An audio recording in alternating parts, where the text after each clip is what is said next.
Welcome to AG Algo Lab. In this video, I will show you how to make your script look more professional by adding a progress bar that will give you lots of information.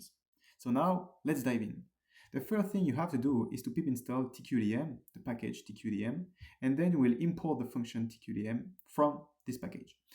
Then I also imported time for the needs of the video because I want to simulate something that will take a few times. So for e in range, let's say 10, I will sleep, so time.sleep for 0.3 seconds. And when it's done, I will print OK.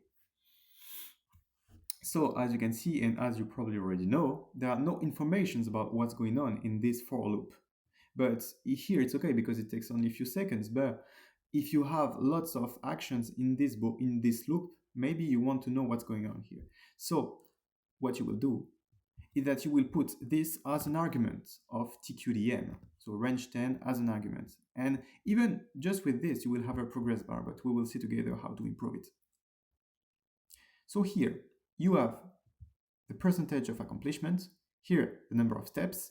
So if I put, for instance, 20 here, it will be 20 instead of 10 here.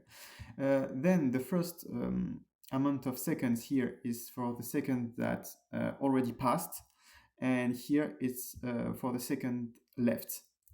And here is the number of iteration per seconds because we have an iteration takes less than a second, but if an iteration takes more than a second, it will not be any more iteration per second, but second per iteration. For instance, here, you will see that it will be 3 seconds per iteration. Yeah. So now I will come back to normal. Yeah. So the first thing you have to do is to put a title on each and every bar you are using, because if you're using more than one bar, let's say 10 or 20, you want to know which bar corresponds to what. So here you will put as an argument desk for description, and between guillemets, for instance, I will put progress 1. And as you can see here, I have a label. Now, let's say I want to change the color of the bars here. I want the color blue.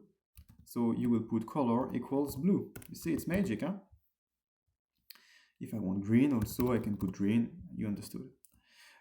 So now you can also modify the wall format, because here you have bars, but maybe you want something else. So you will write ASCII equals, and between guillemets, the format you want. So let's say you want 0 and 1 when it's done. So here you have by default 0, and then you have 1. You can also put slash, I don't know, or anything you want, basically. Yeah, I like to do this. Now, maybe you want to hide this progress bar when it's done. And it's just because your code takes a few hours, because here, for instance, as you will see, it will take like 51 minutes. So I just want this bar to be here when the process is running, but when it's done, I want this to be hidden. So I will just write leave, not lambda, leave equals false. And then, as you can see, it will disappear when it's done.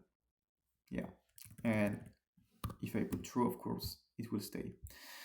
So I just want to keep these arguments so you don't have to come back earlier in the video to have them.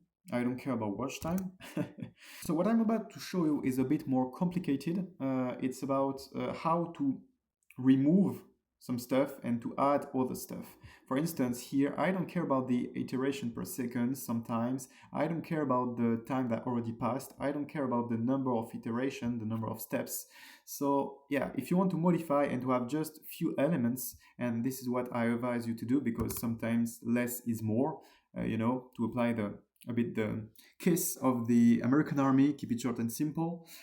So you will need the argument bar format equals, and then you will open the guillemets.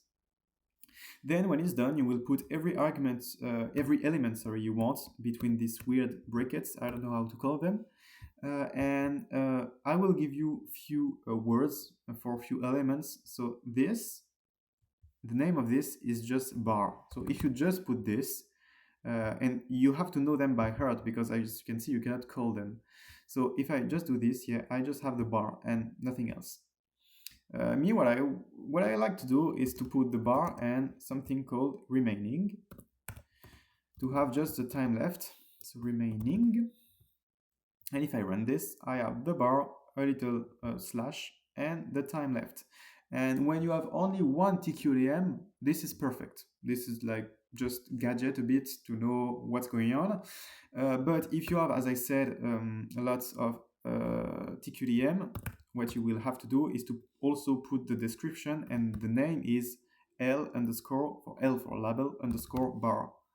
And here you have the name, the percentage of accomplishment, and the time left. This is probably the best format because, as I said, in lots of cases, you don't need the other informations. So if you're interested by the basics of Python, like Python for finance and so on, or by algo trading, something more complex with like trading bots that are using MetaTrader 5 to trade automatically and so on, or even if you are interested in deep learning for finance, don't forget to subscribe because soon lots of video will be uploaded on this subject. And now I'm saying you bye bye, and yes, have a nice day.